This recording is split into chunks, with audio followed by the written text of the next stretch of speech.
Acá estamos con funciones vectoriales, rápidamente, porque esto ya lo habíamos visto en la última clase, sobre el final, sí, pero bueno, lo vimos.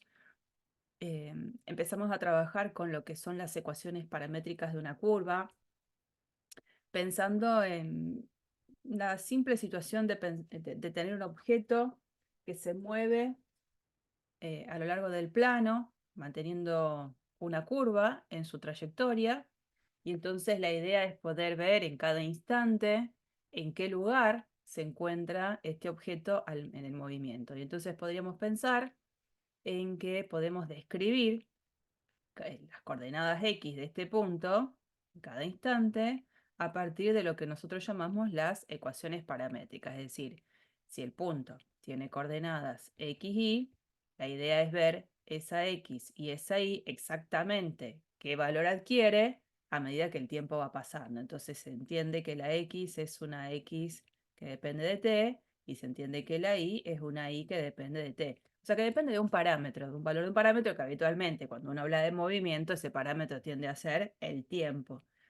Y aparece en esto que esta expresión que ustedes ven acá abajo, que son las ecuaciones paramétricas de una curva, que recordábamos que ecuaciones paramétricas de una curva ya habíamos trabajado en álgebra y geometría, cuando veíamos las ecuaciones paramétricas de una recta. De tantas curvas que hay, la recta es una curva particular. Eh, y habíamos trabajado particularmente con graficar una curva dada en ecuación paramétrica cuando, bueno, esas ecuaciones paramétricas ya dejaron de ser lineales, o sea que ya deja de ser una recta lo que voy a graficar. Entonces dijimos, bueno, ¿cómo hacemos para poder identificar el dibujo de la gráfica de la curva que se va generando a medida que t va variando en el campo de los números reales, ¿no? Ese t perteneciente a R, lo que estamos indicando es el dominio de validez de ese valor de t. Eh, bueno, en principio la idea es trabajar de la única manera que tengo, que es decir, bueno, a ver, para diferentes valores de t, ¿en qué lugar del plano estoy? Y era como hacer una tabla de valores de lo que nosotros hacíamos inicialmente en la época en que hacíamos gráficas de funciones, cuando a lo mejor no sabíamos muy bien cuál iba a ser la gráfica, hacíamos una tabla de valores. Entonces la propuesta fue para diferentes valores de t, ir viendo los diferentes puntos que voy obteniendo en el plano. Entonces uno, no me acuerdo exactamente, ahora creo que en la próxima placa se ve, ¿no?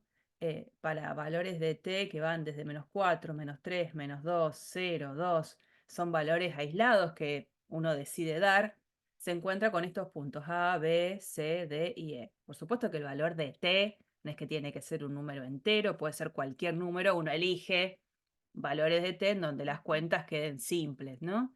Y bueno, cuando t vale -4 estoy en A, cuando t vale -3 estoy en B, y así sucesivamente estaban todos estos puntos. Ahora, esa curva dibujada en rosa, yo no tengo por qué suponer que la curva es esa. Yo en todo caso lo que estoy es en esta situación anterior donde digo, y bueno, ¿y la curva cuál es? Para identificar la curva, la estrategia es muy parecida a la estrategia que se usó en álgebra y geometría para encontrar lo que sería la ecuación general de la recta. ¿Se acuerdan que era despejar el parámetro t para que quedara una sola ecuación en la que las vinculadas sean la x y la y la t ya no esté más? Bueno, acá un poco la idea era la misma.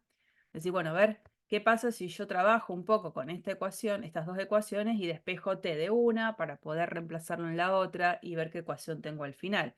Bueno, esta curva rosa dibujada en realidad aún no tiene sentido que la grafique, sino que tiene sentido graficarla cuando hago todas estas cuentas. Estas cuentas que tienen que ver con de la ecuación que era lineal, de la segunda, despejar el valor del parámetro t, con ese valor del parámetro t ir a la primera ecuación y encontrarme con esta ecuación final donde la t ya no está más. Esa es una ecuación en la que están la x y la y, una ecuación cartesiana. Y bueno, uno puede identificar que está dentro de lo que es una parábola donde lo que es el eje focal es paralelo al eje x, ¿no? No es una parábola con ramas hacia arriba o hacia abajo, sino que en estas ramas están acostadas. Y ahí es donde uno dice, ah, está bien, la curva que contiene a todos esos puntos y la curva que se describe en estas ecuaciones paramétricas es toda esta parábola dibujada en rosa. Eso es porque t varía en el campo de los números reales. Lo que en algún momento nos hicimos la pregunta es qué pasa si el valor de t lo restrinjo a que solamente varíe en un intervalo que va de -2 a 2. Bueno, en ese caso nos quedaba solo un pedacito de curva. Cuando t valía -2, estaba en el punto C, estaba acá. Cuando t va variando desde -2 hasta 2, voy a generar toda esta curvita, bueno, toda esta curva por acá, que pasa por D, y llega hasta E. Y ahí se queda. O sea, la ecuación cartesiana, por supuesto que es la misma, porque haría exactamente eh, la misma estructura de pensamiento, despejaría t de la ecuación lineal, lo reemplazo arriba, la ecuación cartesiana es esta, pero la variación del parámetro es lo que me indica dentro de esta curva qué parte de la curva es la que tengo que dibujar. Si t varía en el campo de los números reales, dibujo toda la parábola. En cambio, si t varía dentro del intervalo -2, 2, de la parábola me quedo solo con un sector. Pero al menos sé sobre qué curva estoy trabajando. Esa es la idea. Bien, ya esto no lo habíamos visto. Esto para nosotros hoy es nuevo, ¿no? Empezamos a ver situaciones, estas son clásicas curvas que se describen a partir de ecuaciones paramétricas, son esas curvas que no pueden faltar, así como en análisis, en cálculo 1, la gráfica de la función x cuadrado no podía faltar. Bueno, esta curva es una curva clásica que vamos a aprender a graficar. En este caso, tengo ecuaciones paramétricas que son x igual a coseno de t, y igual a seno de t, y con t variando entre 0 y 2pi. ¿Podría haber sido t variando en r? Sí, obviamente. La idea es acá acotarlo con t variando entre 0 y 2pi. Bueno, yo la voy a escribir de la manera en la que escribimos la anterior. Hay una curva en donde estas son las ecuaciones paramétricas, ¿no? Y donde t varía en el intervalo 0, 2pi. Hice un poco una transcripción de esto que tengo acá. Si yo tengo que ver cuál es la gráfica de esta curva, podría, ¿por qué no empezar a hacer lo mismo que hicimos antes? Una tabla de valores. Otra vez, para diferentes valores de t, veo en qué lugares estoy dentro del plano. Por ejemplo, a ver, si t vale 0, ¿en qué punto estoy? Si t vale 0.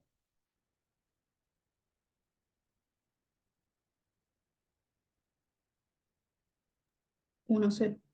1, 0, así es. Reemplazo, ¿no? La t por 0, coseno de 0 es 1, seno de 0, 0. Entonces estaría en este puntito. Le voy a llamar p sub 0. P sub 0, acá. Digo, bueno, a ver, voy a tomar otro valor de t. No voy a tomar t igual a un medio. No voy a tomar valores de t en donde estas funciones trigonométricas sean fáciles de calcular. Entonces, por ejemplo, si estoy pensando en valores de t en aumento, el próximo valor de t en el que yo pueda calcular coseno y seno de una manera fácil, por ejemplo, sería t igual a pi sobre 2. Estoy hablando muy fácil, ¿no? En ese caso, este puntito, p pi sub 2, el sub pi sobre 2 se lo pongo a propósito para ligarlo con este valor de t, pero puedo ponerle cualquier nombre. Digamos, ¿en dónde estaría? Si t vale pi sobre 2, ¿en qué punto estoy sobre la curva? Reemplazo. Coseno de pi sobre 2, seno de pi sobre 2. ¿Y el punto es? 0, 1. Ujú, exactamente. Voy a poner el 1 acá. Entonces, si esto es 1, este será p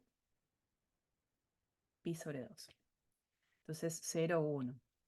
Clásico valor de t nuevo que voy a considerar es t igual a pi. Este puntito sería de reemplazar la t por pi, coseno de pi menos 1, seno de pi, 0. Entonces estoy acá. Si esto es menos 1, este sería el p sub pi. Y si t es igual a 3 medios pi, ese puntito va a ser 0 menos 1. Estoy acá. Esto sería menos 1, entonces este sería el p sub 3 medios pi. Y si t vale 2pi, pensando en dar toda la vuelta completa con estos valores de ángulos donde sean fáciles calcular el coseno y el seno, cuando t valga 2pi, como 2pi es congruente con t igual 0, voy a volver a estar en este puntito p sub 0. La verdad es que con tener esos 4 puntos, mucha idea no tengo de cuál va a ser la curva, porque la verdad es que, eh, no sé, puede pasar cualquier cosa, qué sé yo, puede ser así, una curva que por esos 4 puntos pasa. Lo que pasa es que sí hay algo importante a destacar, ¿no? No es difícil esto, pero uno se hace todas estas preguntas igual en otros casos por ahí que no son tan simples. Primera cosa, x, el valor de la x es coseno de algo, ¿no? Coseno de algo. Por lo tanto, la x, ¿qué tipo de valores va a tener?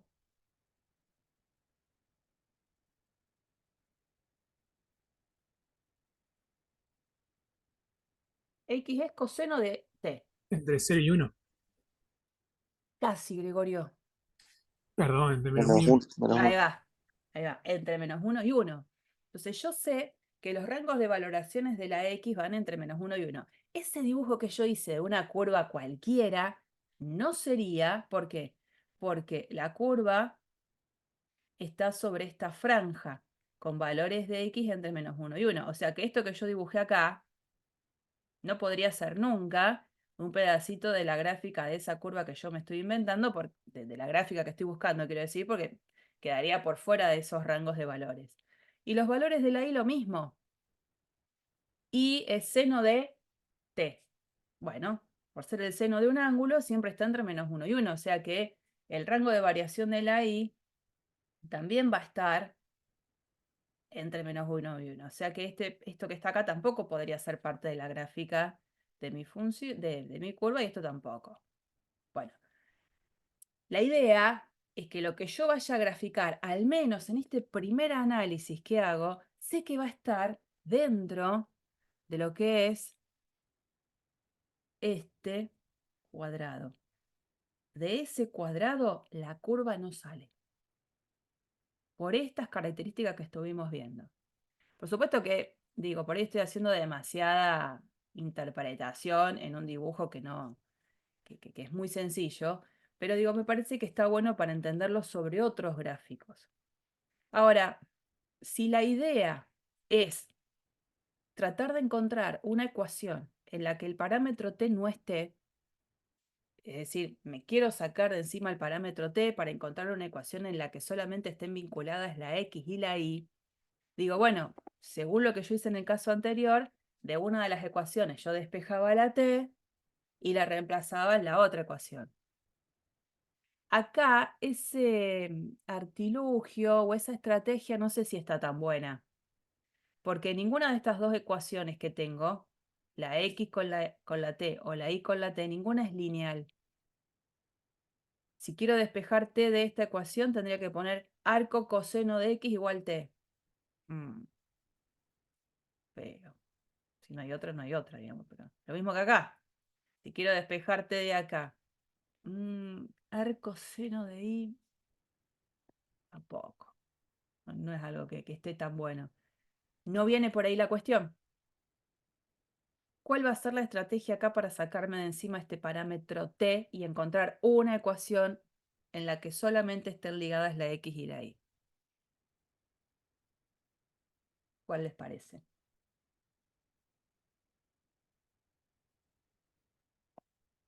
¿Se podría igualar y elevarlas al cuadrado las dos, por ejemplo?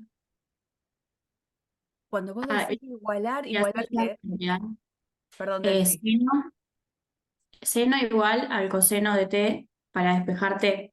No, porque si vos me decís eso, seno de t igual al coseno de t, ponele, es como que me estás dando la información de que, bueno, seno de t, ¿quién es? Y. Coseno de t, ¿quién es? X. O sea que llegarías a esto. Claro, claro, no. Una recta. No tiene nada que ver con esto, ¿no? No están alineados esos 4 puntos y además no tengo por qué suponer que el seno de t va a ser igual a coseno de t. No, no, no. No es esa la estrategia. ¿Cuál va a ser? Bueno, la idea que se puede manejar es la siguiente. De estas dos ecuaciones, lo que se puede hacer es, voy a tachar estos puntitos que puse acá abajo, así tengo lugar. Total, ya puse quiénes son en el dibujo. La estrategia, ¿cuál va a ser? Vuelvo a copiar las dos ecuaciones, ¿no? X igual a coseno de t igual a seno de t. Y vamos a hacer lo siguiente. Vamos a elevar al cuadrado miembro a miembro. Vamos a elevar al cuadrado miembro a miembro.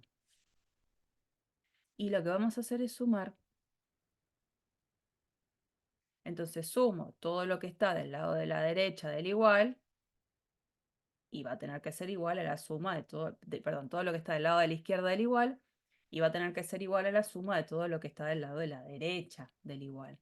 Entonces me queda x cuadrado más y cuadrado igual a coseno al cuadrado de t, coseno de t al cuadrado, coseno al cuadrado de t, más seno al cuadrado de t.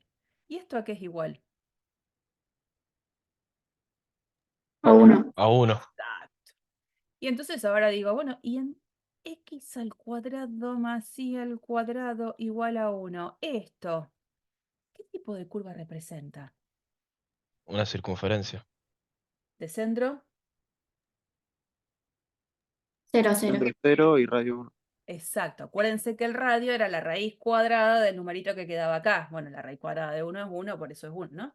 Entonces la gráfica de la curva completa va a ser esta circunferencia.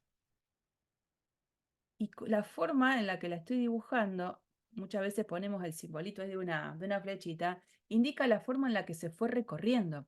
Fíjense que cuando t fue aumentando desde 0, fueron 4 valores locos, ¿no? Pero cuando t fue aumentando desde 0 hasta 2pi, lo que me encontré es este dibujo de la curva. Si t, en vez de haber variado entre 0 y 2pi, hubiese variado en r, el dibujo final de la curva, como dibujo final, ¿cuál hubiese sido?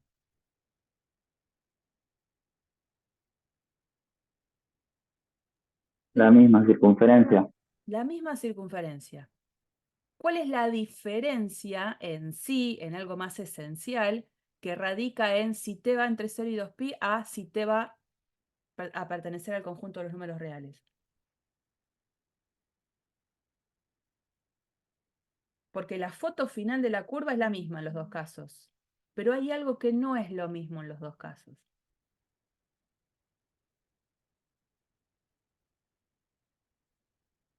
Que t varía entre 0 y 2pi hace que yo pase por la curva exactamente una vez, excepto justo en este punto de comienzo, que lo toco 2 veces, porque ese punto se obtiene para el valor del parámetro t igual 0, t igual 2pi, ¿no? Pero para el resto, paso por la curva una vez. En cambio, con t perteneciente a R, lo que estoy haciendo es pasar una y otra vez por la misma curva. Porque el t va variando y sigue variando. Imagínense si yo les digo que t varía de 0 a 4pi, como que estoy en 2 periodos. Y empiezo acá, giro, giro, giro, giro, giro, giro. Esta es la primera vuelta que se obtiene por haber hecho t variar entre 0 y 2pi, y si sigue variando hasta 4pi, vuelvo a pasar por la misma curva otra vez hasta volver a llegar al mismo punto inicial. O sea, el hecho de que t pertenezca a R hace que la curva foto es la misma, pero lo que cambia es la cantidad de veces que paso por la misma curva.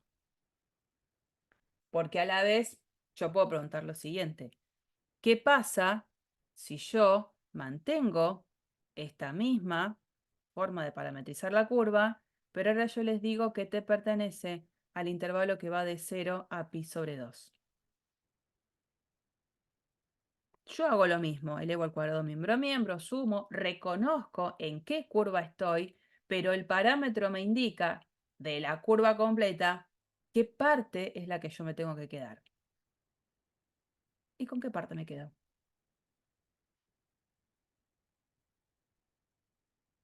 ¿Mm? Con el primer cuadrante. Eso. Empiezo acá, sigo, termino acá. Ese es el pedacito de la curva. O sea que ustedes tienen que prestar atención a dos cosas. A, ver de qué manera puedo encontrar una relación en la que el parámetro t se pueda ir para encontrar una ecuación cartesiana e identificar la curva, pero a la vez el t me dice de la curva identificada qué parte es con la que yo me tengo que quedar. ¿Mm? Eso es lo importante en la parametrización. Por supuesto, todo esto que estuvimos haciendo de esta manera detallada está puesto en la siguiente placa, donde la idea es ir viendo todo este recorrido que se genera en esa circunferencia. ¿Mm? Bien, yo les quería mostrar, a ver qué tengo acá.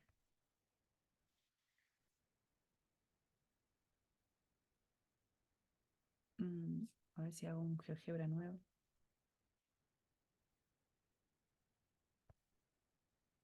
Aquí tengo algunas cosas que están abiertas.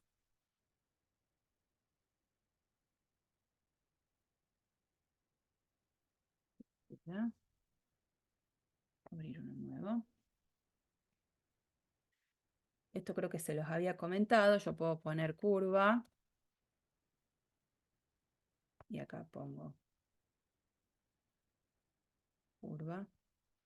El primero es expresión, parámetro, valor inicial, valor final. Entonces acá pongo coseno de t. Acá pongo seno de t. El parámetro le digo que se llama t. Si hubiese puesto coseno de u, seno de u, hubiese puesto que el parámetro se llamaba u. Valor inicial 0 y valor final 2. Y acá tengo que poner pi. Ahí me hace la gráfica de la curva completa.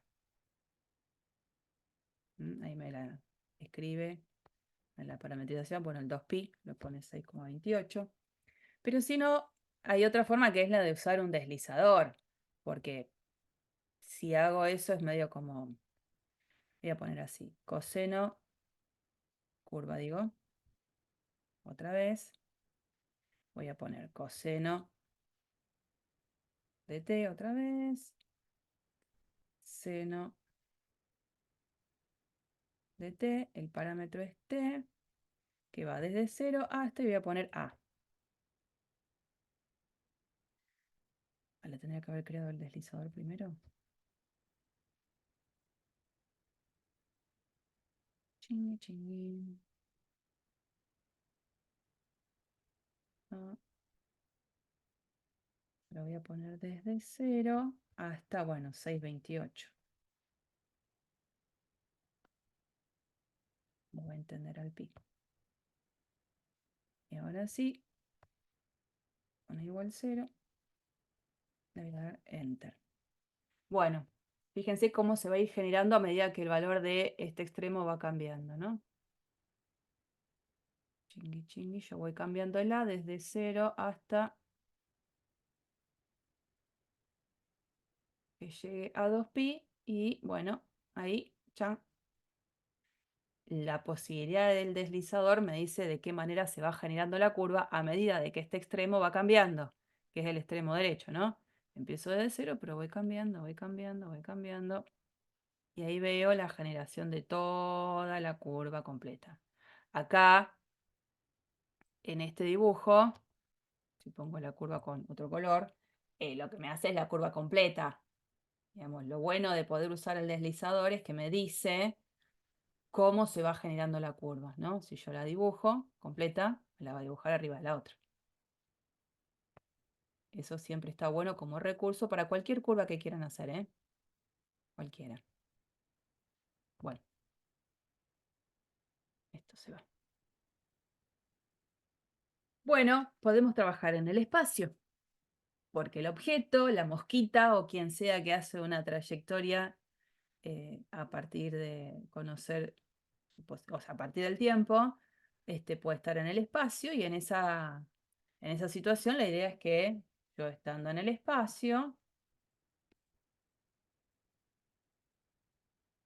acá, puedo ser un objeto que se va moviendo y la idea es que instante a instante a mí me gustaría saber en qué lugar en el espacio el objeto se encuentra. Entonces acá voy a poner x de t, y de t, z de t. Las tres coordenadas cartesianas dependen de un cierto valor de parámetro. Bueno, esto es x, esto es y esto es z. ¿Mm? Bueno, a esas ecuaciones, obviamente se las llama ecuaciones paramétricas de la curva que ahora va a estar en el espacio. Y acá es donde, bueno, dibujito genérico, también como hice hace un ratito, vamos a prestar atención a esto que vamos a empezar a definir. Función vectorial. Función vectorial. Le agregamos la palabra vectorial. La idea es que ahora nosotros podemos armar una función vectorial de la cual su representación gráfica sea una curva. Esto que estoy haciendo en el espacio, por supuesto, era tal cual si lo hacía en el plano. Quitaba una componente. Entonces acá vamos a ver una curva en el espacio. Esta curva en el espacio se va a poder representar a partir de una función vectorial. Una función vectorial, si es una función vectorial, o sea que el resultado es un vector, la notación que vamos a usar es esta, r raya de t. Si ustedes van a leer en los libros, todo lo que sea vector, lo que se represente con un vector, probablemente escriban así, pero esta R es la R en negrita. Bueno, como yo prefiero que se entienda bien, si pongo o no pongo negrita, le pongo la rayita y todo el mundo va a interpretar que eso es un vector, ¿no es cierto? Y en este caso, esta función vectorial es la que tiene esta expresión. F de t por i más g de t por j más h de t por k, donde la f, la g y la h son justamente esas expresiones que conforman las ecuaciones paramétricas de la curva. Entonces, cuando uno pide graficar a una curva representada a partir de una función vectorial, lo que está pidiendo es no que me dibujen las flechas de este r raya de t, que sería esta. No, lo que quiero es que me dibujen el punto final de la flecha, que el punto final de la flecha tiene como coordenadas las mismas componentes de ese vector, que sería de este punto el vector posición. Entonces es común que cuando hablemos de curvas en el espacio, hablemos de una función vectorial. Y cuando la queremos representar a la curva, nos quedamos con los puntos finales de todas estas flechas representadas por la función vectorial. Entonces, bueno, vamos a presentarla como corresponde. Definición. Una función vectorial de una variable real es una función que por ser función cumple la característica de que a cada elemento de su conjunto dominio le va a asignar un único elemento en el conjunto de llegada. Eso no varía. ¿Qué es lo que está cambiando acá? Una característica, que es el conjunto de llegada. El conjunto de llegada es el conjunto de vectores en el espacio. O también puede ser conjunto de vectores en el plano. Si estamos en el espacio será V3, si estamos en el plano será V2. Entonces la idea es que para cada valor de t dentro de un dominio que está contenido en R, para cada t le voy a asignar un R raya de t, un vector. Entonces el dominio está contenido en R, el conjunto de llegada es el conjunto de vectores, que en este caso son vectores en el espacio. Entonces, como son vectores en el espacio, tienen tres componentes. Una componente en I, una componente en J, una componente en K. Entonces, uno lo puede escribir a partir de la suma vectorial o lo puede escribir con componentes. Entonces acá nosotros vamos a identificar las componentes de este vector haciendo estos piquitos, en vez de ponerle paréntesis, le vamos a poner esos piquitos. ¿Mm? Bueno, vamos a trabajar ahora en todo lo que queda de esta unidad con estas nuevas funciones vectoriales. Vamos a hacer una ráfaga de pasaje de todas las cosas que hemos visto de funciones de una variable real en cálculo 1 y al comienzo de cálculo 2, en funciones ahora nuevas que son estas funciones vectoriales. Lo primero que uno calcula de una función es el dominio. Entonces, por ejemplo, si alguien viene y me dice, tengo una función vectorial donde me da las componentes, digo, el dominio va a ser el conjunto de números reales que hagan que f de t sea una expresión en la que yo la puedo calcular, g de t lo mismo y h de t lo mismo. Porque la f de t es una función clásica de cálculo 1, la g de t lo mismo y la h de t lo mismo. Lo que acá está cambiando es que cada una de ellas está acompañada por un versor fundamental. Eso genera un vector. Pero en sí, la idea de calcular el dominio de esta función vectorial es básicamente hacerme la pregunta, ¿para qué valores de t yo puedo calcular estas funciones en juego? Bueno, el t, número real que va a estar dentro del dominio, va a ser un t en el cual f de t, g de t y h de t se puedan calcular. Cuando las tres necesito que se puedan calcular es donde aparece que el dominio de la función vectorial va a estar conformada por el dominio de f intersección el dominio de g intersección el dominio de h. Porque el t, numerito, tiene que estar en el dominio simultáneamente de las tres funciones escalares en juego. Entonces, por ejemplo, si a mí me dicen que estoy trabajando con r de t, que es la siguiente función, ¿no?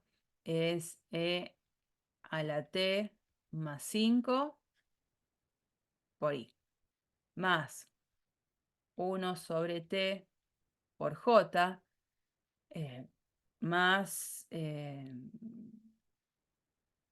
t a la quinta por el seno de t por k. Esa es mi función vectorial. Interpreto entonces en esta situación que lo que acompaña a la i, esto es mi f de t. Eso es f de t. Lo que acompaña al j, esto es en la versión general mi g de t. Y lo que acompaña al k, que es lo que está acá, sería mi h de t. Bueno, ¿cuál es el dominio de f? ¿Para qué valores de t yo puedo estar calculando esta función f chiquitita de t? Cualquiera. Cualquiera. Para la g, Los reales me dan 0. exacto. Y para la h, También es real. entonces cuando yo hago la intersección de los dominios, el dominio de f era r. El dominio de g era r menos 0. El dominio de h era r. Por lo tanto, en la intersección de los tres dominios, yo lo que voy a poder decir es que el dominio de esta función r raya es r menos el 0. Tiene que estar conformada por aquellos valores de t en donde las tres funciones simultáneamente se puedan evaluar sin problema, ¿no? ¿Qué me pueden pedir a posterior? Además del dominio, si uno se acuerda del tránsito de cosas que hemos visto en cálculo 1, uno decía, bueno, lo primero que necesitaba saber de la función era el dominio. Y después intentaba hacer una gráfica, que por supuesto hemos pasado por estadios de mayor dificultad en cuanto a qué tipo de gráficas de funciones yo puedo hacer. No era que yo apenas empezaba cálculo 1 podía hacer la gráfica de cualquier función. Para muchas, tuve que esperar a transitar la primera parte de cálculo 2 para hacer estudio de funciones y ver la gráfica de otras funciones.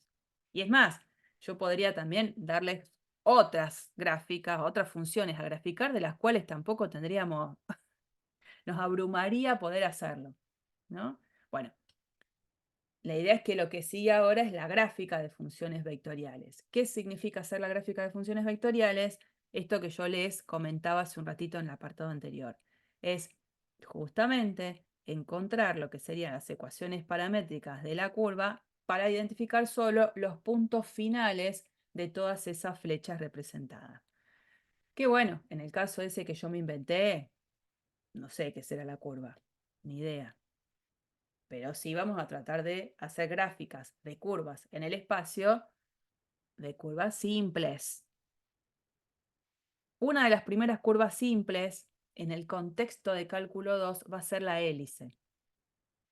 Pero que nosotros ya sabíamos dibujar curvas parametrizadas en álgebra y geometría, donde, por ejemplo, si yo les digo a ustedes, quiero trabajar, perdón que voy a cambiar de color. Quiero trabajar con la representación gráfica de esta función, r raya de t, digo es t por i más t por j más t por k. O sea, digo, para hacer la gráfica de la curva, yo me quedo con que x es igual a t, y es igual a este t, y z es igual a este último t, donde t, evidentemente no tiene problema de ser evaluado en ningún lado, o sea, t perteneciente a R. Esta expresión de curva, escrita de esa manera, es qué tipo de curva en el espacio.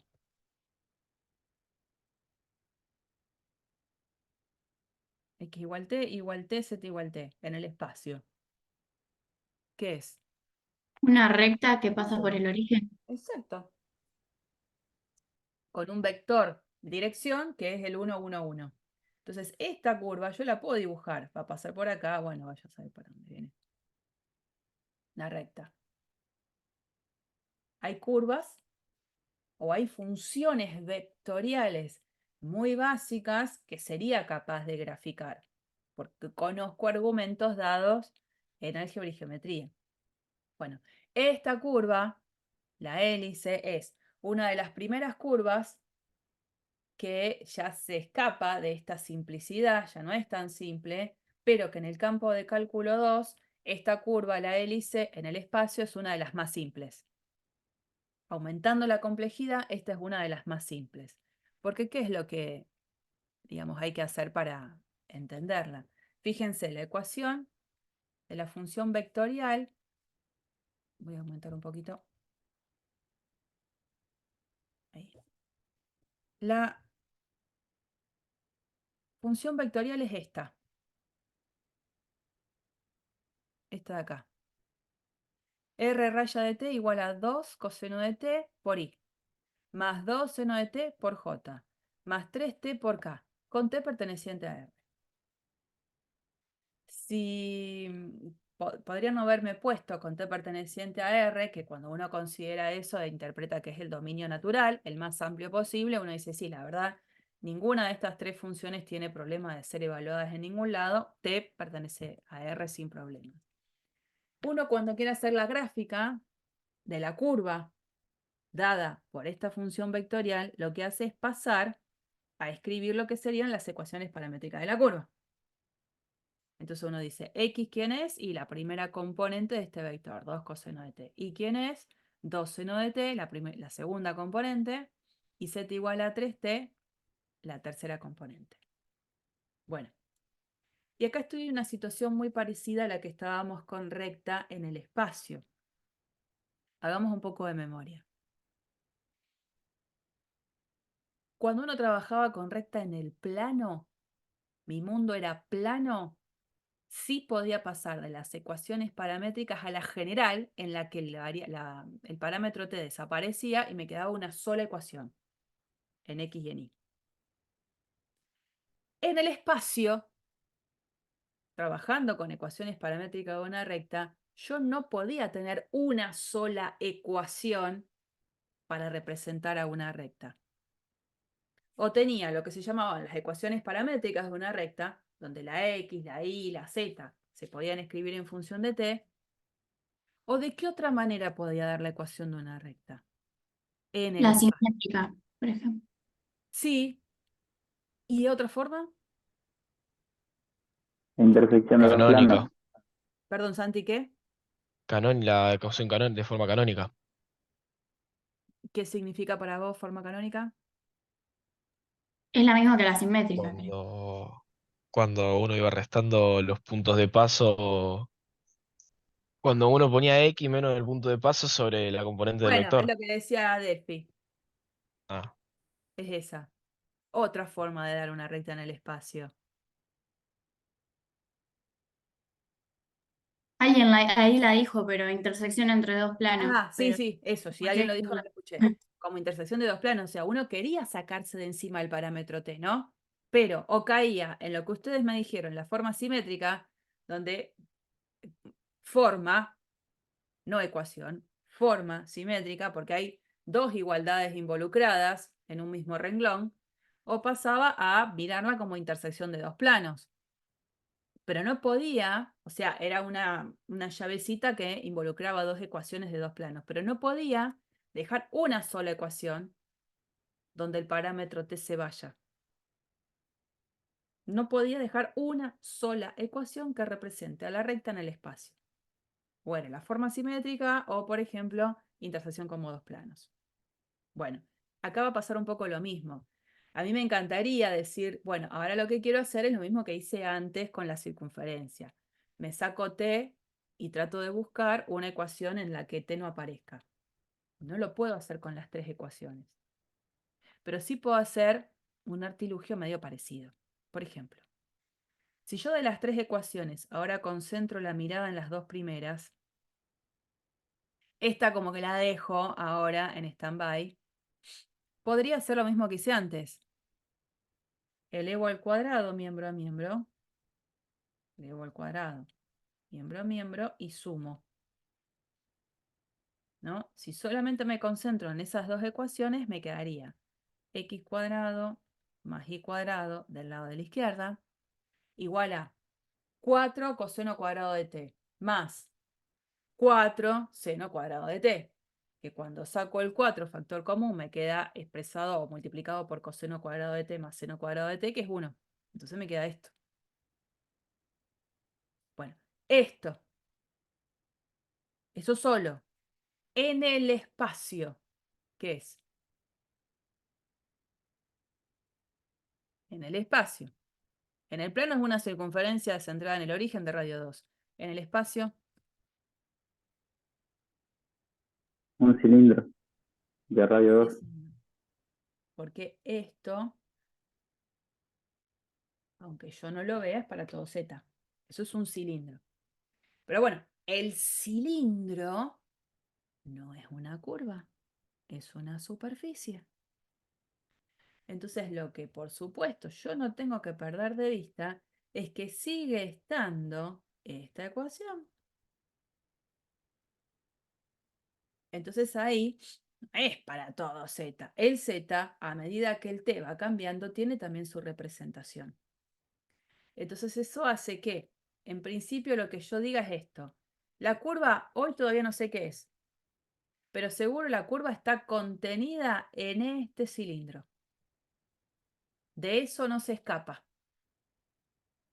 Ahora, quien me dice cómo se va a ir generando la curva es la última expresión de las ecuaciones paramétricas que hasta ahora no la involucré en nada. Entonces uno puede ir viendo cómo se van generando estos puntos. Fíjense, acá hay algunas cuestiones. Este puntito de acá, ¿no? Ese puntito se obtiene para t igual 0, porque para t igual 0, coseno de 0 es 1, o sea que me queda x igual 2, seno de 0 es 0, y si t vale 0, esto es 0. O sea que para t igual 0 estoy en el punto 2, 0, 0. Cuando yo vaya aumentando los valores de t, en principio podemos poner entre 0 y 2pi, yo sé que en esta parte, si restringo la mirada en esta parte, voy a generar en el plano XY una circunferencia. En el plano XY una circunferencia, porque lo vi hace un ratito. Pero esta variación hace que se despegue el punto del plano XY, porque Z tiene un valor que va a ir aumentando a medida que el valor de t vaya aumentando. Entonces, por ejemplo, acá, este puntito, se obtiene para t igual a pi sobre 2. Coseno de pi sobre 2, 0. Primera componente 0. Seno de pi sobre 2, 1. 1 por 2, 2. Segunda componente 2. Y si t vale pi sobre 2 por 3 es 3 medios pi sobre 2. Y a medida que voy aumentando el valor de t, voy a ir, es como si yo a esta hélice, que es ese resorte, yo lo aplasto sobre el plano XY y caigo sobre la circunferencia de radio 2 en el plano XY. Pero este valor de t lo que hace es ir separando, es para el valor de z, ir separando esos valores, esos puntos, e ir estirando este resorte a lo largo del eje z. Fíjense si lo podemos hacer en GeoGebra. ¿Cuál era este? Voy a ir al espacio.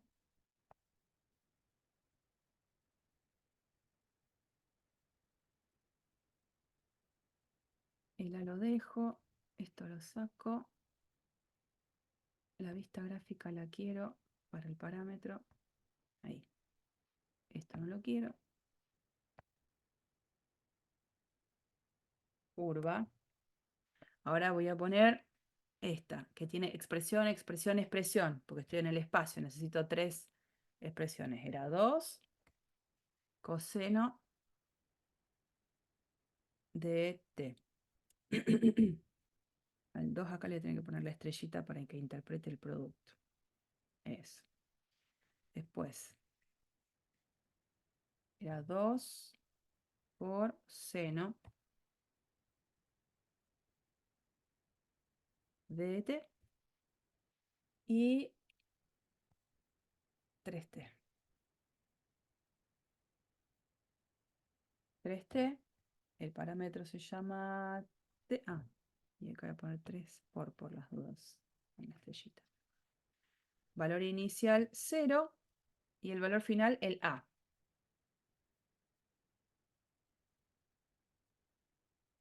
¿No? Acá voy a achicar un poquito esto. Fíjense lo que va a pasar, ¿eh?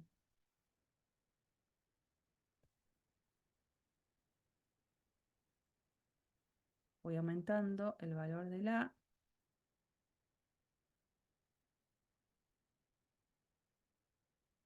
De 0 hasta 2pi. Pasa que es un 3t también.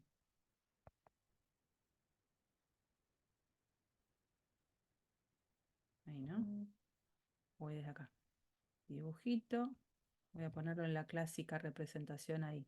El eje X, el eje Y, el eje Z.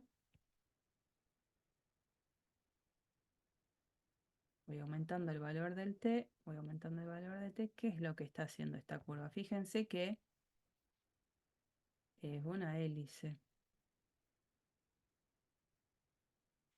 En vez de ponerle 3t voy a ponerle t, porque si no se me va a ir muy arriba y pierdo la representación.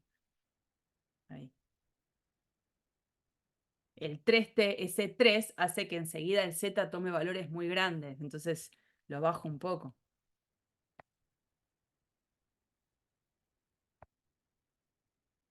Empiezo, se va para atrás, fíjense que se va para atrás.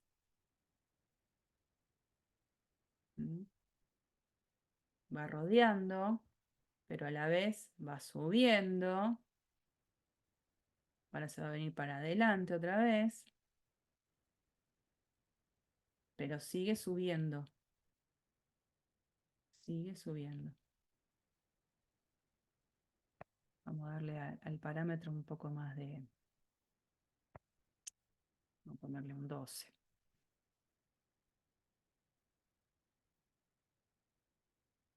Sigue subiendo, sigue dando vueltas, sigue dando vueltas.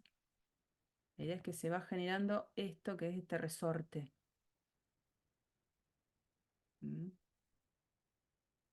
Bueno, Yo porque empiezo en 0, pero si empezaba desde un número negativo, el resorte viene desde abajo. Qué sé yo, -10.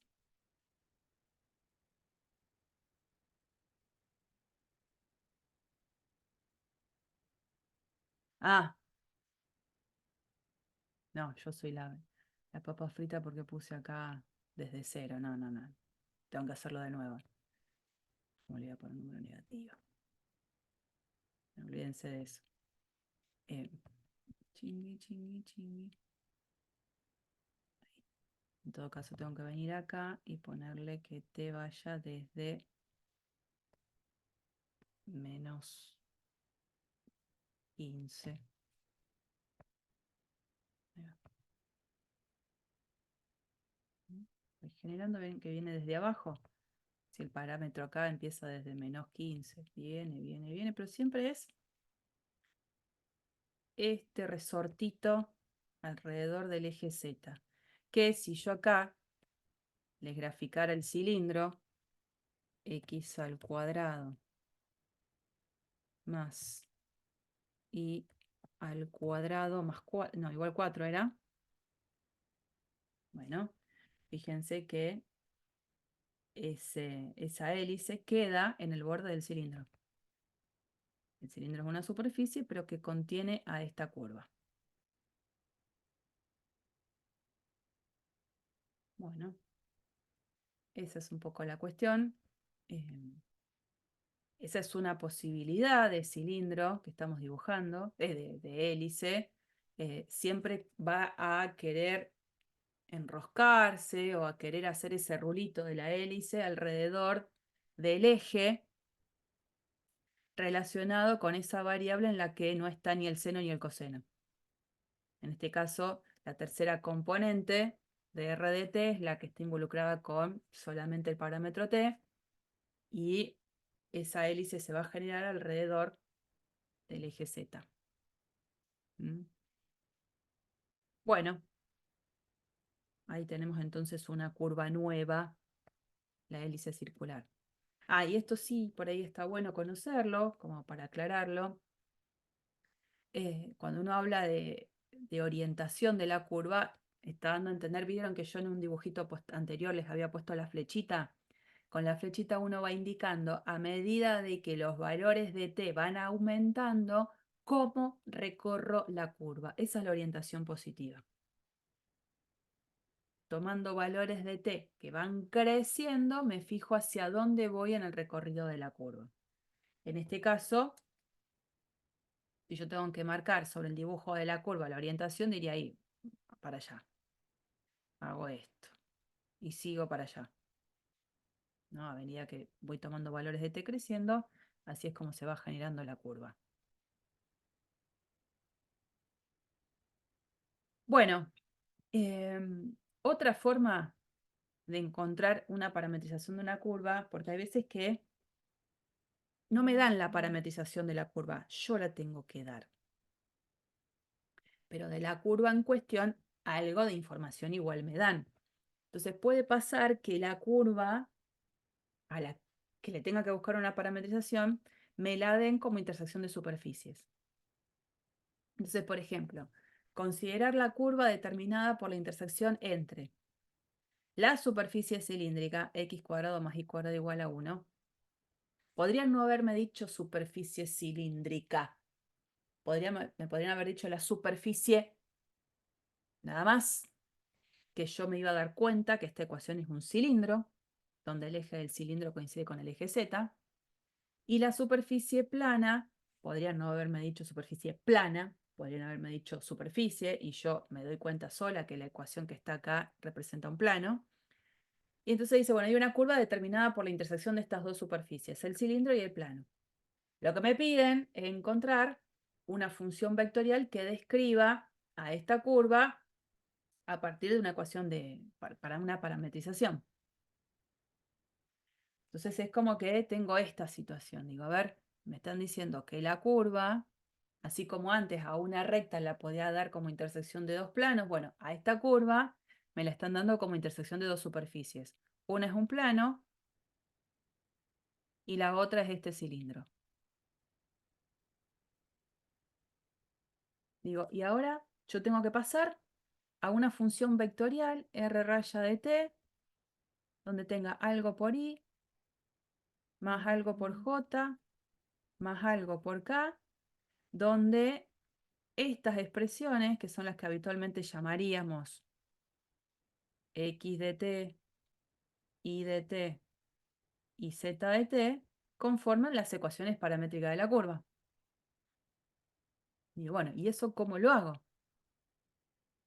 Bueno, hay una estrategia en este caso clara por el hecho de que lo que participa es un cilindro, que es la siguiente. De este cilindro, x cuadrado más y cuadrado igual a 1, podríamos considerar x igual a coseno de t, y igual a seno de t, a medida que t va variando, entre 0 y 2pi voy a ir recorriendo, en el plano xy sería toda la circunferencia. Pero ahora, como estoy dibujando la curva, digo, bueno, mientras x sea coseno de t e y sea seno de t, z, ¿quién es? Z estaba vinculado a partir de esta ecuación, y más z tenía que ser 2. Entonces puedo, ¿por qué no?, pensar en esto. Es decir, bueno, z es igual a 2 menos i, y entonces esto entonces sería 2 menos, ¿quién es i? Seno de t. Encontramos una forma de escribir la x, la y y la z dependiendo del parámetro t.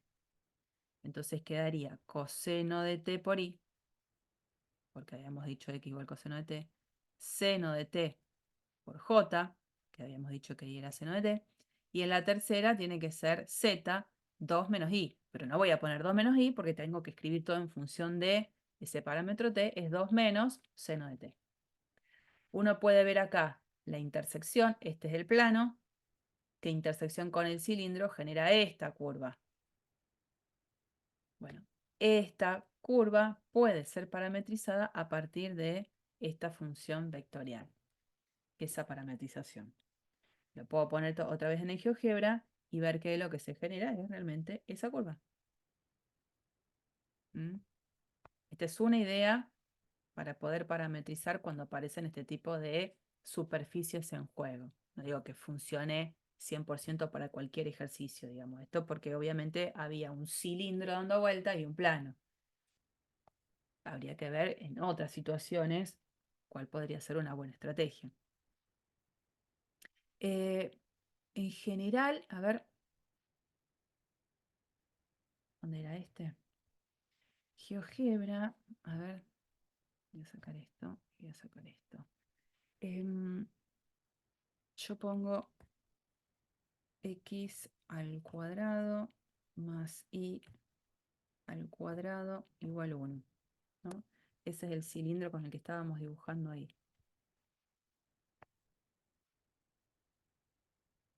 Me abro un poco porque si no queda ahí. X y Z. La gráfica en el eje Z. Acá. No, vamos a ponerle -1. Y acá vamos a ponerle 4. Más o menos. Ahí. Dibujito. ¿Mm? Tengo ese cilindro y el otro era un plano. El plano era z igual a 2 menos i, era, ¿no?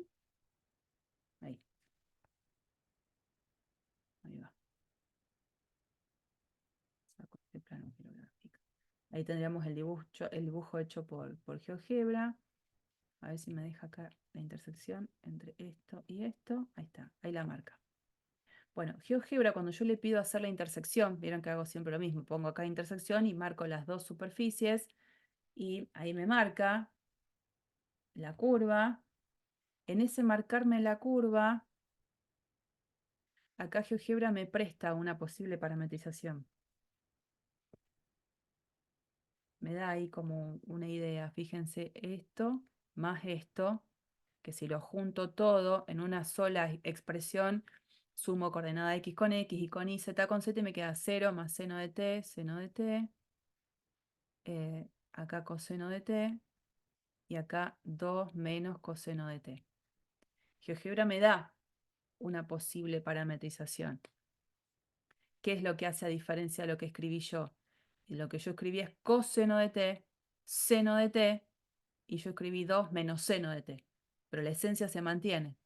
Esta es una posible también parametrización. Lo que uno tiene que entender es que de una curva no hay una única parametrización.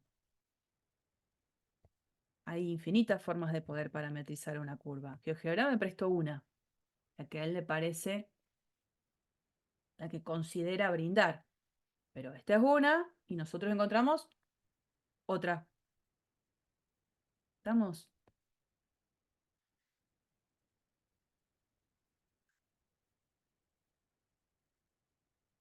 Ahí va.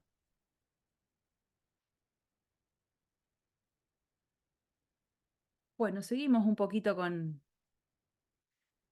lo que veníamos haciendo. Veníamos haciendo la presentación de una función vectorial, donde vimos el dominio, donde vimos muy rápidamente qué significa pensar en la gráfica. Y si voy en la cantidad de temas que nosotros vemos para funciones, automáticamente lo que viene después es trabajar con el concepto de límite. Bueno, se darán cuenta que esto lo hacemos súper rápido.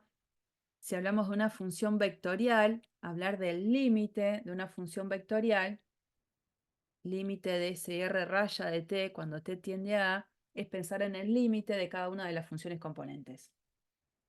Porque yo límite de funciones comunes sí sé hacer, pero esta función vectorial, ¿cómo lo hago? Bueno, lo defino de tal manera que caigo en calcular límites que sí sé calcular desde cálculo 1.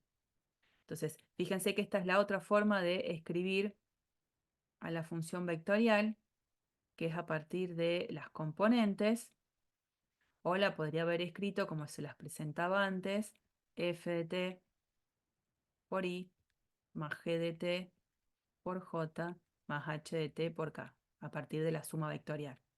¿Mm? Bueno, entonces ejemplo, si a mí me dan esta función, donde las componentes, esta es la f de t, esta que está acá es la g de t, y esta que está acá es la h de t, calcular el límite de la función vectorial cuando t tiende a 0, por decir un t tendiendo a algo, un t tendiendo a 0, es calcular el límite de cada una de esas funciones cuando t tiende a 0. Al calcular el límite, bueno, en todas se puede hacer por reemplazo directo. El primer límite cuando t tiende a 0 es 1, el segundo 0, el tercero menos 1.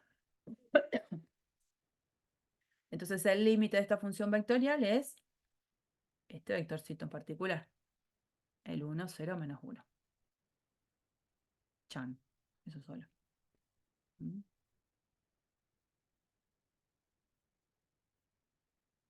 El concepto de continuidad, que significa que una función vectorial sea continua, básicamente manteniendo la esencia de definición de continuidad, cuando el límite de la función vectorial, cuando t tiende a es la función vectorial evaluada en a, eso lo que estamos diciendo es que la función vectorial es continua. Y la idea es esta, una función vectorial va a ser continua si y solo si sus funciones componentes sean continuas, porque caigo a calcular el límite de las funciones componentes. Una vez que uno calcula el límite, habitualmente ¿qué hace? Presenta derivada, porque la derivada es el límite de un cociente incremental. Bueno, ¿cómo es en este caso? La derivada de una función vectorial, ven acá, es otra en la que la definición va a tener la misma esencia de la definición de derivada de funciones escalares comunes. Derivada de la función vectorial, que también se puede usar esta otra notación del primita, del que estamos acostumbrados, es el límite de un cociente incremental. La función evaluada en un t más h menos la función evaluada en t sobre h. El límite de todo eso cuando h tiende a 0. Siempre que el límite exista, ¿no? Bueno, acá lo que tengo que prestar atención es en algo. La esencia es la misma. Ahora, pregunto. Prestemos atención. R raya de T menos, perdón, R raya de T más H menos R raya de T. Este numerador, esa diferencia, ¿qué es? En esencia, ¿qué es? ¿Un número, un vector, una función? ¿Qué es este numerador? ¿Un vector? Un vector, porque R raya en T más H es vector. Le estoy restando otra R raya de T, vector. O sea que esto es un vector. ¿El H qué es?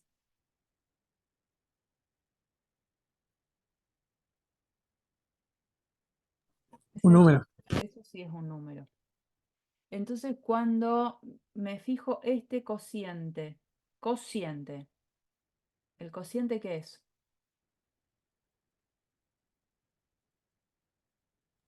También un vector. Eso es un vector. Entonces, en el límite, cuando h tiende a 0, es un límite de vectores, va a tender a un vector. O sea, R' de t es un vector. Lo que hay que ver es la interpretación de qué sería ese vector. Porque no nos olvidemos que en cálculo 1 hemos aprendido que cuando hablamos de la derivada de una función, si existe, ese numerito representa algo. La pendiente de la recta tangente, la gráfica de la función, en el punto en el cual yo me estoy parando, ¿no? Bueno, este vector, me puedo preguntar qué representa. ¿Alguna interpretación geométrica debería tener? Bueno, y a eso es donde vamos. Ahí es donde vamos a apuntar. A ver, este vector, ¿qué representa? Entonces, bueno, en principio era eso, que yo esté orientada en tiempo y forma de que esto es un vector. Bueno, vamos a justamente a pasar por eso. Mucho escrito, pero tranca. Vamos a ir transitando esto. Yo tengo esta función R raya de t. Se supone que yo tengo una curva dibujada, R raya de t se puede pensar como el vector posición de este punto P. A ver si lo hago un poquito más grande, esperen.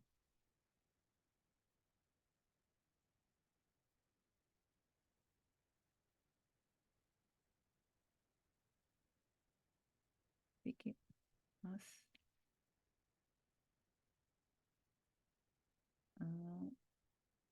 Y ahí.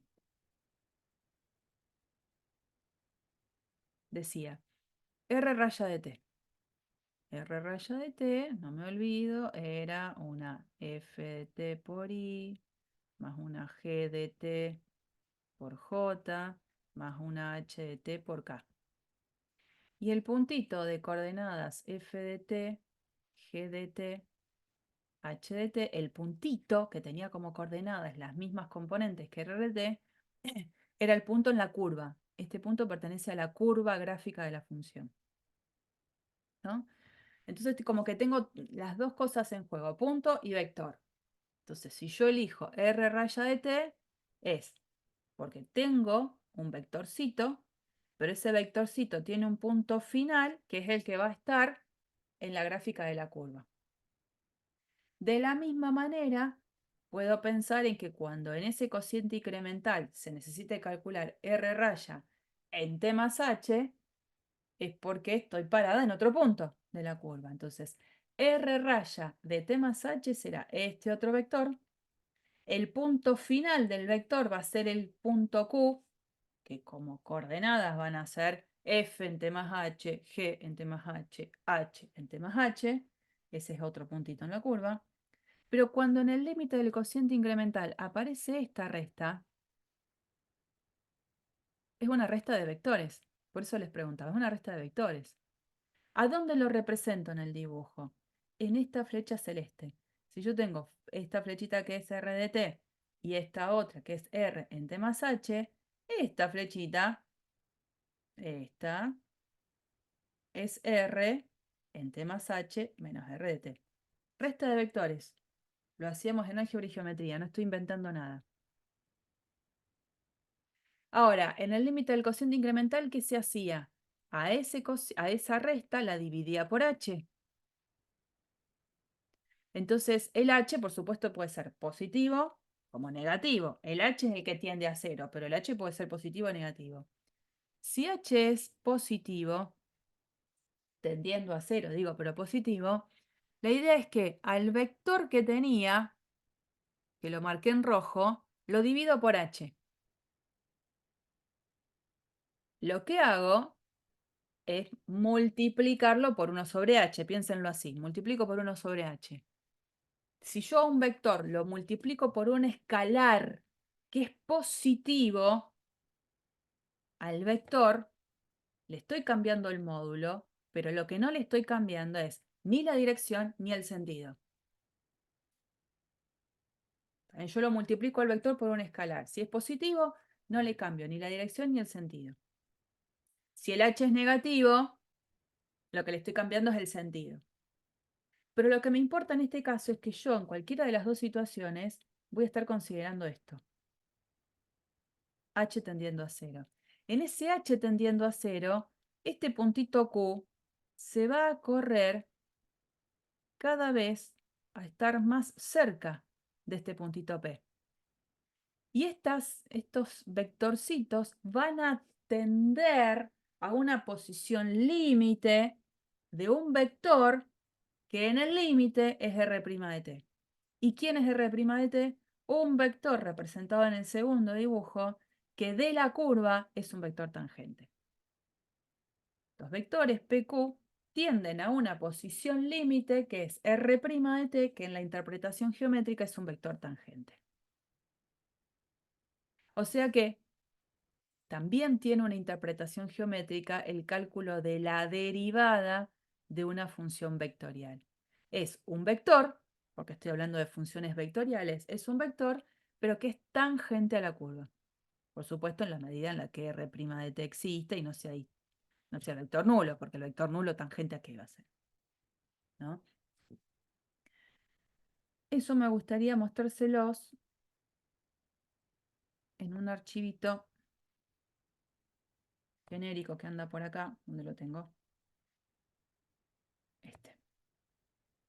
Acá en este archivo, sí me puse sobre una hélice, ¿no? Pero tengo el punto P que está acá fijo. Ese es punto P.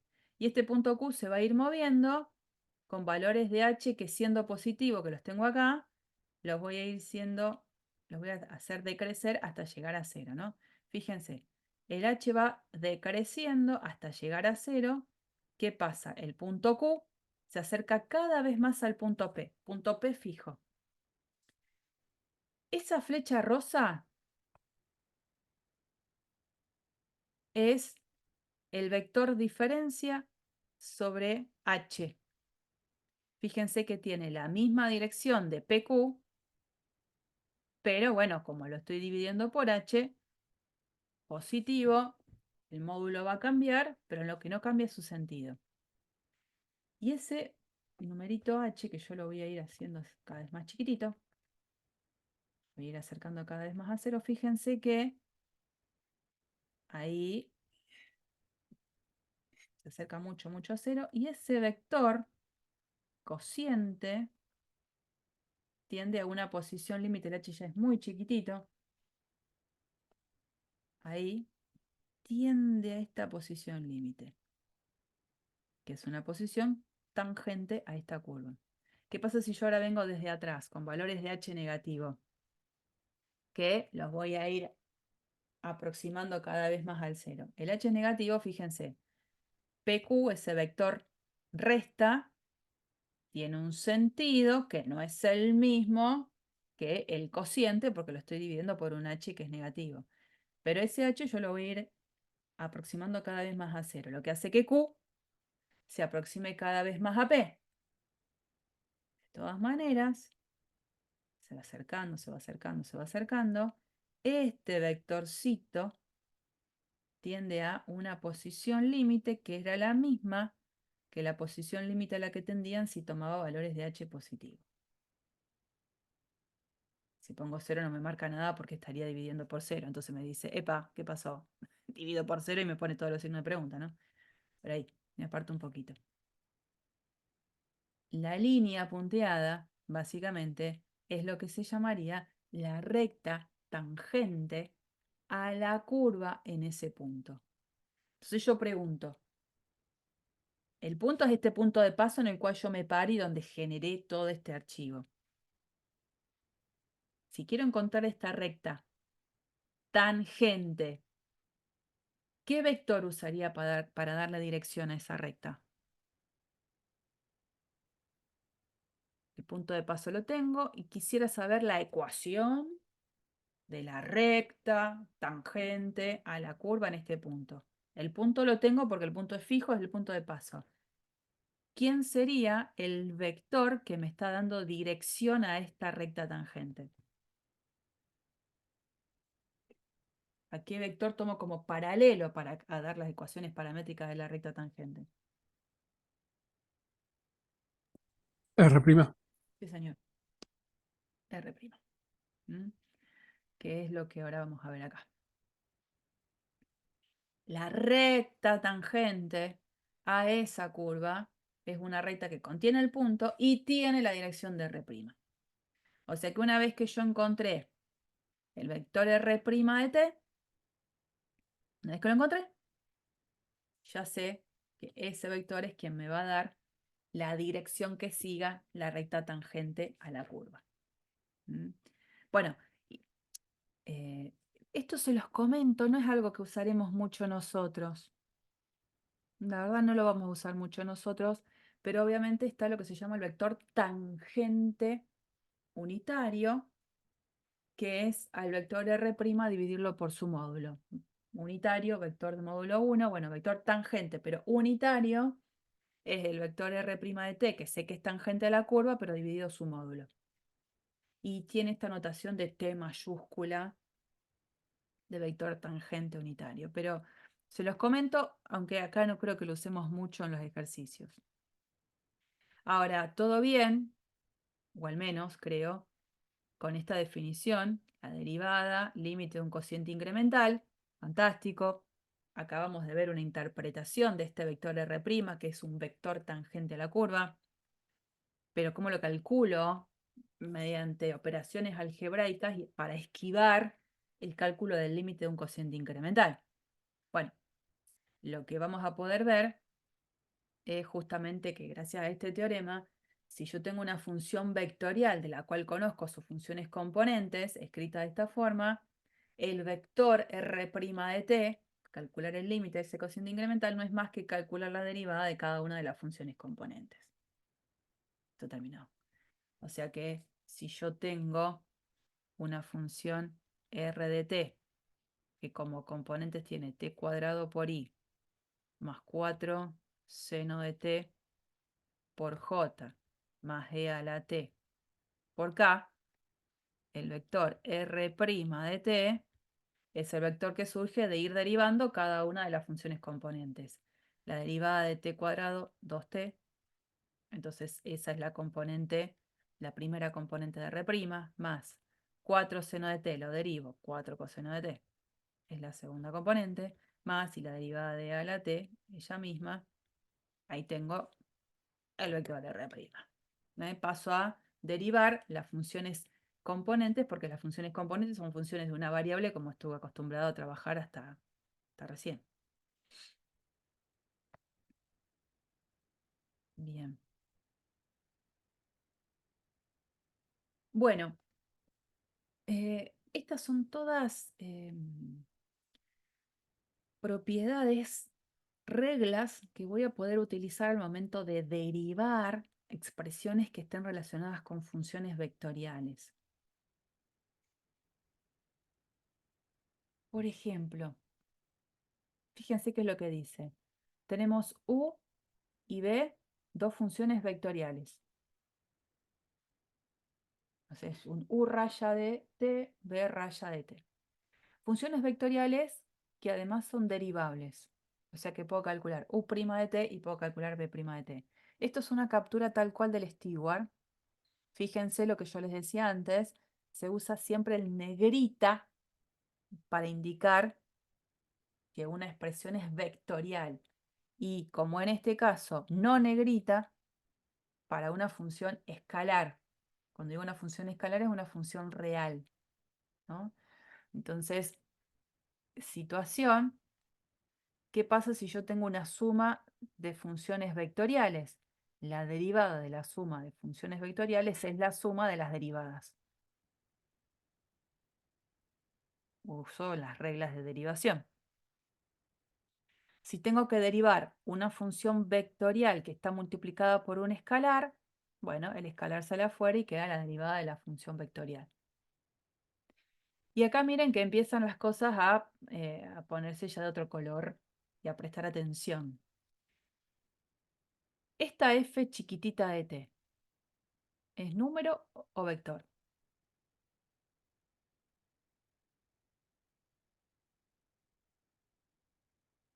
¿Qué es?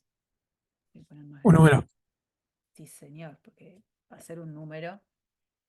Esto es número. Esta es una función vectorial. Vector. Número por vector, ¿qué es? Vector. Vector. O sea, esto es un vector. Por lo tanto, la derivada de una función vectorial me tiene que dar una función vectorial. Entonces me fijo que del otro lado realmente tengo eso, ¿no? F' de t es un número, número por vector, vector, esto es vector, y acá lo mismo, número por vector, vector, vector más vector, vector. Entonces tiene sentido lo que estamos escribiendo. Pero fíjense que para derivar este producto se sigue la regla de la derivada del producto conocida para funciones clásicas. Porque ¿qué se hace acá? La derivada del primero por el segundo sin derivar, más el primero sin derivar por la derivada del segundo. Solo que estoy derivando cosas diferentes. Acá estoy derivando una función clásica escalar de las de cálculo 1, mientras que acá estoy derivando una función vectorial que son las que presentamos nosotros ahora en cálculo 2. Pero la regla es la misma, derivar el primero por el segundo sin derivar, más el primero sin derivar por la derivada del segundo. Vamos a el 4, a este.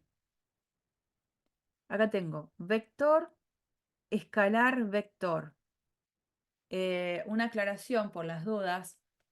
Para el steward, esto es producto escalar y esto es producto vectorial. ¿Ustedes en álgebra usaban este para el producto vectorial? Sí, profe. ¿Mm? Sí, sí. Bueno, ahora se van a Sí, tener. el piquito para el producto vectorial y el piquito para el escalar. Bueno, entonces el escalar ese sigue igual, nada más que ahora el producto vectorial no pasa a ser más el piquito, pasa a ser la cruz. ¿Mm? Eso hay que, nada, son 2 segundos de acomodamiento y ya está. Bueno, entonces acá. U raya de t, escalar B raya de t. El resultado de eso, ¿qué es?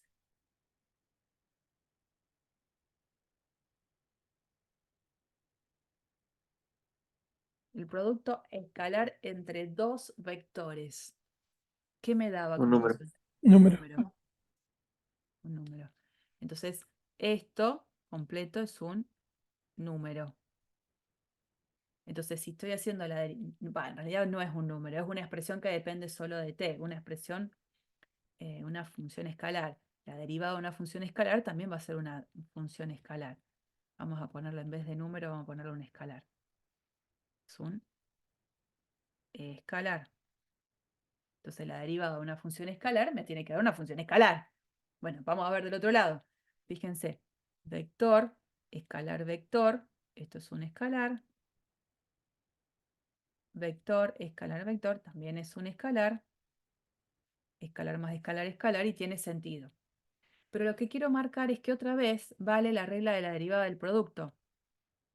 Es la derivada del primero por el segundo sin derivar, más el primero sin derivar por la derivada del segundo. Solo que el por que yo hablo como por, es un por particular, es este por, de producto escalar.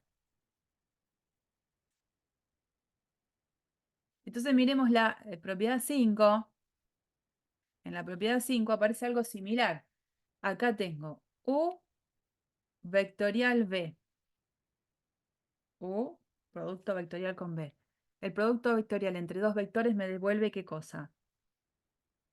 Un vector. Bien. Esto es la derivada de un vector.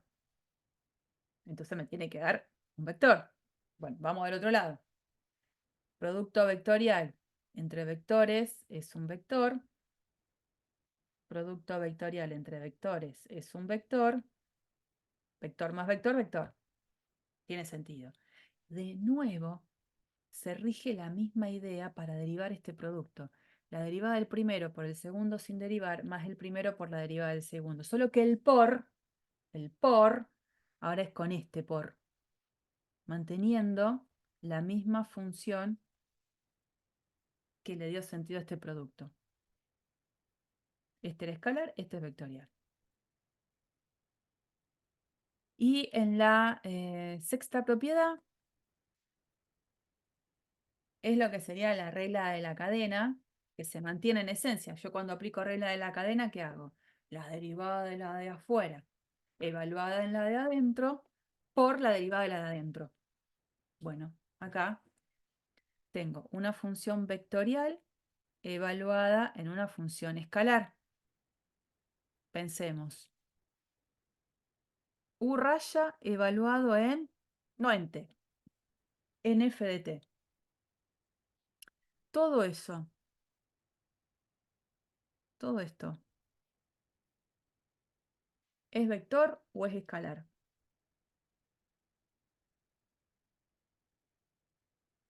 U raya Vector. evaluado en algo que no es t, es f de t, es un vector. Esto es un vector. O sea que es la derivada de un vector, por lo tanto del otro lado tiene que haber un vector. Bueno, fíjense que acá tengo U' evaluado en un escalar, o sea, esto es un vector.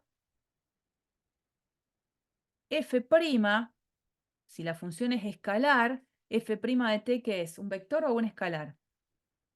Esto de acá. Vector. Eso sí es un escalar. Pero escalar por vector, vector, y entonces tiene sentido la igualdad. Y fíjense que se mantiene esta esencia, ¿no? Es la función de afuera es U, es la derivada de la de afuera, evaluada en la de adentro por la derivada de la de adentro. En la presentación acá, este por, en vez de ponerlo al final, lo pone acá adelante. Lo mismo, si es un escalar, es un número, ¿no? Bueno, todas estas reglas, que hay que usarlas bien, se pueden demostrar. Todas. Entonces yo, acá lo que les puedo proponer es ver las derivadas de las demostraciones solo de dos, como para que tengan una idea. Mucho numerito, mucho subíndice, mucha letrita, pero no es difícil. Fíjense, la demostración del 2, que era que la derivada de una constante por una función vectorial era la constante por la derivada de la función vectorial.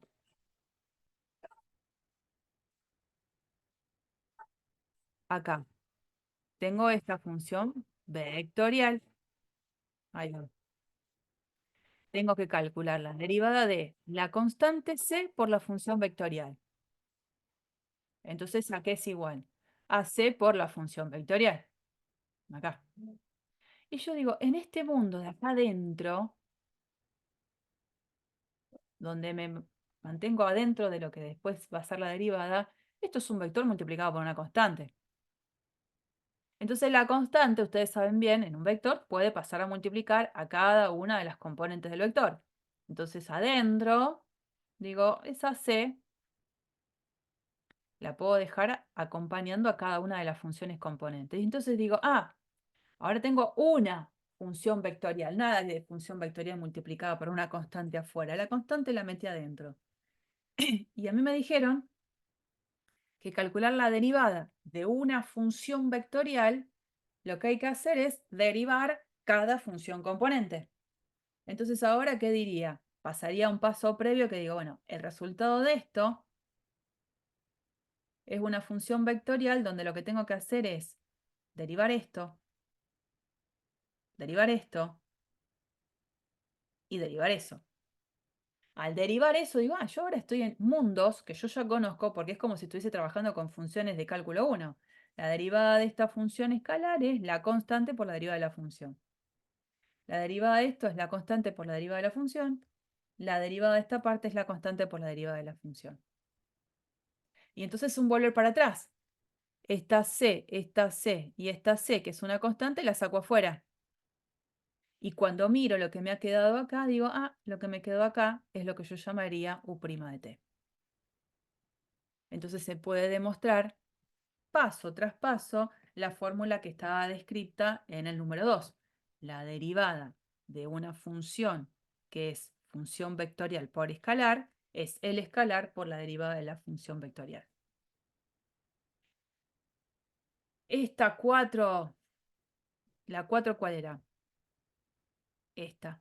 Demostrar que la derivada del producto escalar entre dos funciones vectoriales cumple esta regla, que es la derivada del primero escalar el segundo, más el primero escalar la derivada del segundo. Y esto no es más que cuentita más cuentita más cuentita. Esto no tiene ninguna ciencia de nada. Lo que pasa es que hay que trabajarla por componentes y eso es lo que lo hace engorroso. La función vectorial u tiene sus 3 componentes. La función vectorial b tiene sus componentes. Entonces, ¿qué uno hace primero? Bueno, primero hagamos el producto escalar, acá, como yo lo conozco.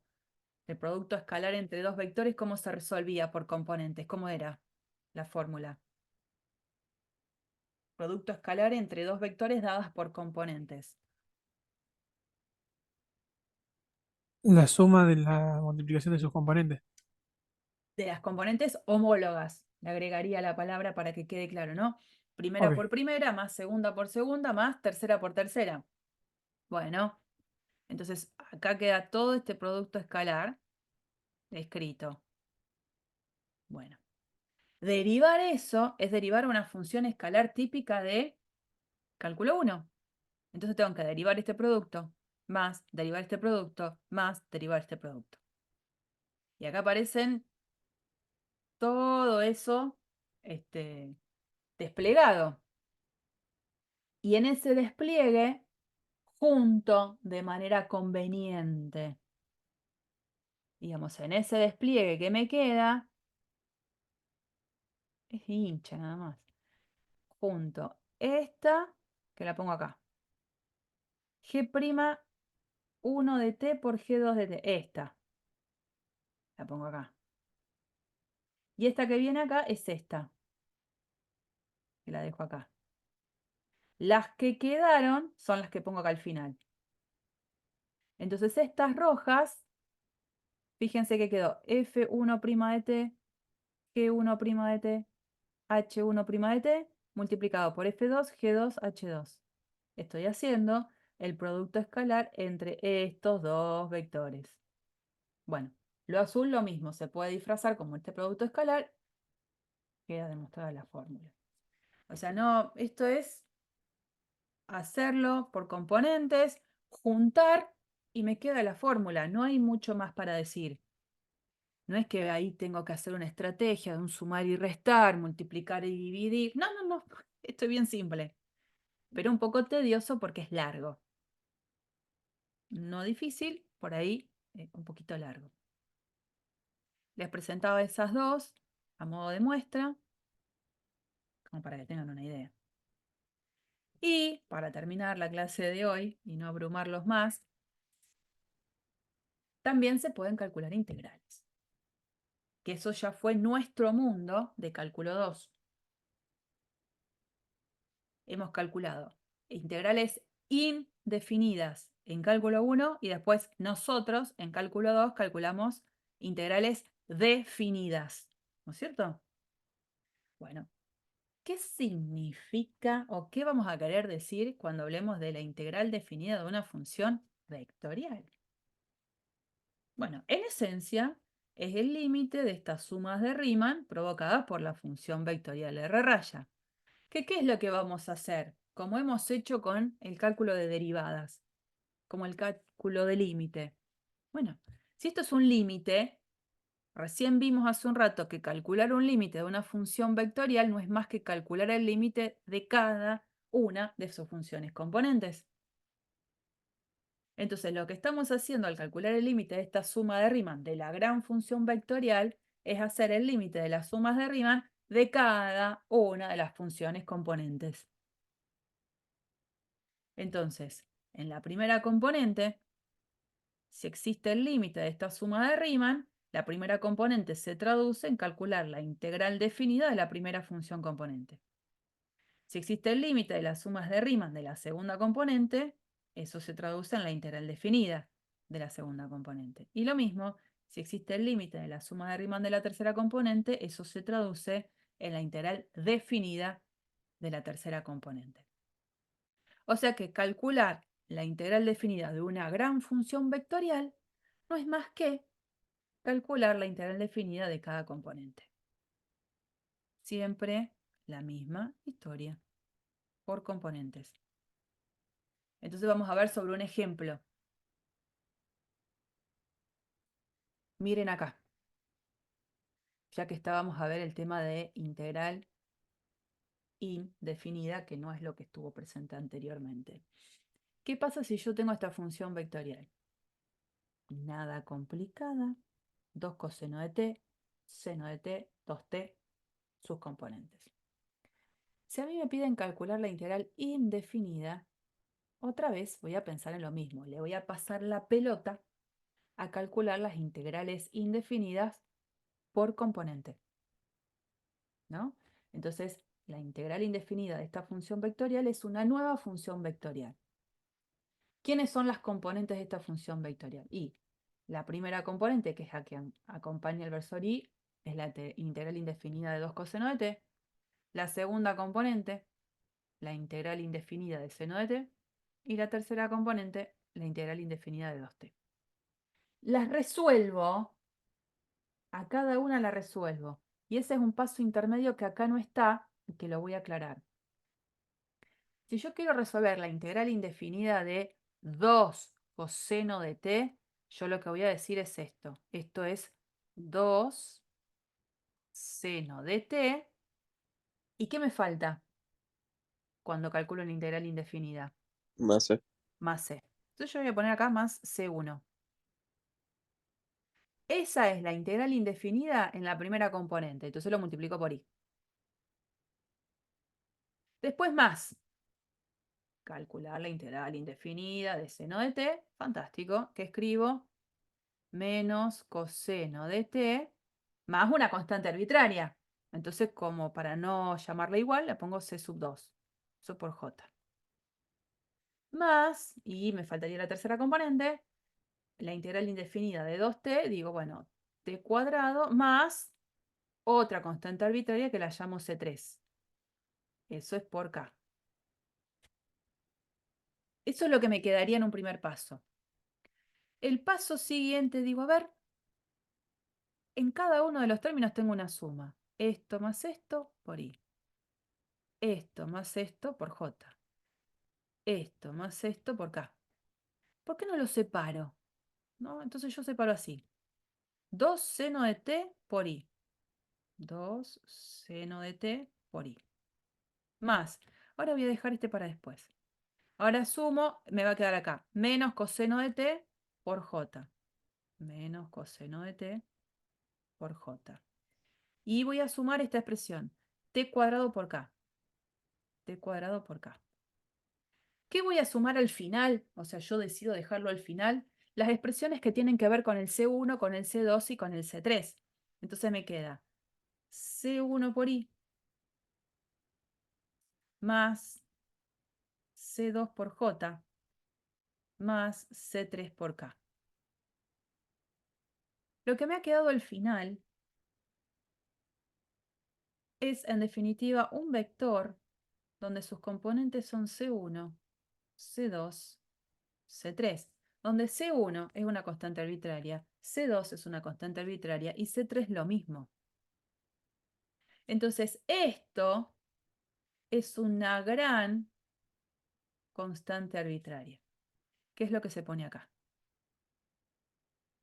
Bueno, todos estos pasos intermedios son los que acá no están expuestos, pero debería aparecer una constante arbitraria por cada una de las integrales indefinidas en juego por componente, solo que en vez de agregarle el C1, el C2, el C3, se agrega una gran constante arbitraria para mantener un poco la estructura de presentación de las integrales indefinidas, pero entendiendo que esta C no es una C número, es un vector de constantes arbitrarias. Esa es la observación importante. Y después sí, si lo que quiero es hacer una integral definida de la función vectorial, bueno, no importa, hago lo que recién les decía. La primera componente es la integral desde 0 a pi sobre 2 de 2 coseno de t, eso por i, bueno, me falta el diferencial. Diferencial de t, todo eso es por i, más, segunda componente, la integral desde 0 hasta pi sobre 2 de seno de t, diferencial de t por j, más la integral desde 0 hasta pi sobre 2 de 2t, diferencial de t por k. Resuelvo cada una de esas integrales y tengo el resultado final, que el resultado final es un nuevo vector, porque esto me va a dar un número por i, más número por j, más número por k, que es la cuentita que ustedes tienen acá arriba. Esta presentación que tienen en el PDF también es valedera y está buena porque mantiene la esencia de cuando nosotros buscamos una función primitiva y dejamos expuestos los extremos de integración. ¿Quién sería esta expresión primitiva? Lo que quedó acá delante de la constante arbitraria. Pero es lo mismo hacerlo así por componentes. Lo pueden hacer de cualquiera de las dos formas, no hay problema. Bueno, recorrido de funciones vectoriales desde dominio, gráfica, límite, derivada, integrales. Muy rápido, pero porque también es muy conciso lo que vamos a trabajar. Muy bien, muchas gracias. Vamos a